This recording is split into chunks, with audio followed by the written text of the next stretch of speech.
प्यारे दोस्तों, आज की कहानी सुधा नाम की एक लड़की की है।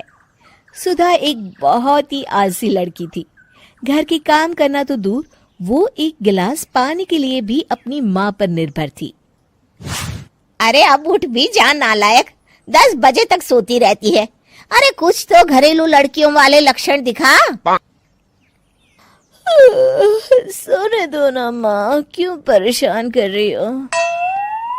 अरे भाग्यवान, क्यों मेरी बिटिया को तंग कर रही हो? सोने भी दो इसे। लो, बाप बेटी दोनों एक जैसे हैं। देख लेना, आपकी ये लाडली ससुराल जाके हमारी नाक कटाएगी।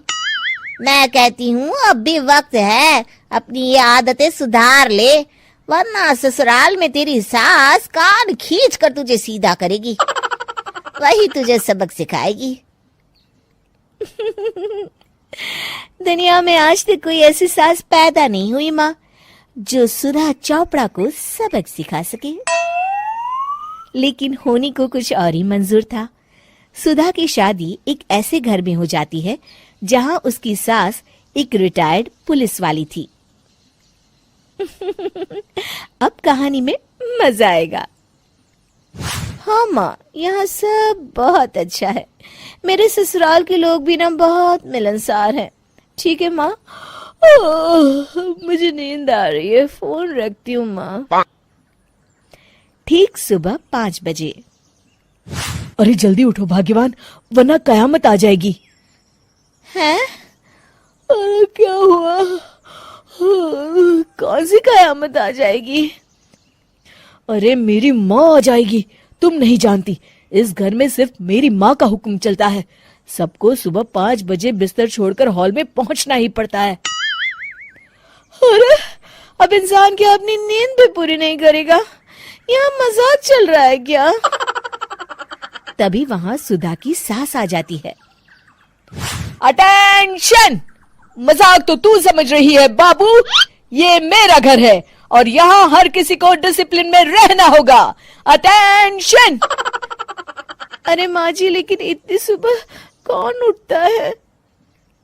कौन होता है मतलब? हम सभी उठते हैं, रोज उठते हैं, और अब से तुझे भी उठना पड़ेगा। आखिर मैं पुलिस वाली जो ठहरी। अटेंशन! अरे माँ जी, लेकिन अब तो आप रिटायर हो गई हो ना। तो क्या हुआ? शेर कितना भी बूढ़ा हो जाए, शिकार करना नहीं छोड़ता।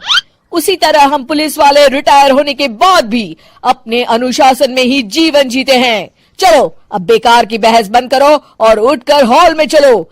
अभी आधा घंटा तुम सबकी परेड चलेगी। अटेंशन!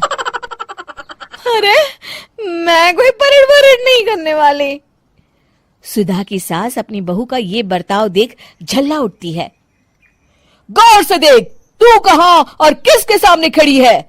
यहां बात सिर्फ एक बार समझाई जाती है, बस। अटेंशन! इतना कहकर सुधा की सास चली जाती है। अपनी सास का ये रूप देखकर सुधा घबरा जाती है और जल्दी से उठकर बाहर चली जाती है। उस दिन से सुधा की जिंदगी बदल जाती है। हाय, थक गई मैं तो। ये घर है या जेल? कितना काम करना पड़ता है। लाइए दीदी, 2 रोटियां और दीजिए, मुझे बड़ी भूख लगी है। ठहर जा बहू, ये तू क्या कर रही है? मैंने सबके खाने का हिसाब तय कर रखा है। तुम 4 रोटी से ज्यादा नहीं खा सकती और ये मिर्च मसाला भी नहीं चलेगा। मेरी बहुएं एकदम फिट होनी चाहिए। अटेंशन! क्यों माँ जी, आप हमें दंगल में लड़ने के लिए तैयार कर रही हैं क्या? क्या कर रही हो सुधा? माँ जी को मजाक बिल्कुल पसंद नहीं है। चुप करके खाना खा लो, इसी में भलाई है। इस तरह धीरे धीरे सुधा अपने सास के रंग में पूरी तरह रंग जाती है, लेकिन इसका उल्टा ही असर पड़ता है। सुधा अपनी सास से भी ज्यादा अनुशासन की पक्की हो जाती है। सुधा की सास तो सबको 5 बजे उठाती थी, लेकिन सुधा सबको 4 बजे ही उठा देती थी। दूसरी तरफ सुधा की सास की उम्र भी हो चलती है। माँ जी, आजकल आप सुबह उठने में बहुत आनाकानी करती हैं। मुझे ये सब बिल्कुल पसंद नहीं है।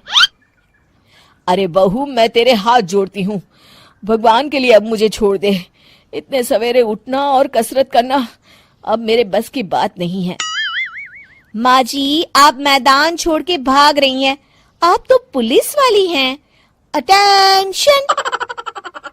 अरे अब कहाँ की पुलिस वाली, अब तो मैं रिटायर हो चुकी हूँ। बस बहुत हो गया, अब तुम सब जैसे चाहे वैसे जिंदगी जियो और मुझे भी जीने दो। अपनी सास को गिड़गिड़ाते देख सुधा मन ही मन मुस्कुराती है। इस तरह उस दिन के बाद से सुधा के ससुराल वाले एक सामान्य जीवन जीने लगते हैं।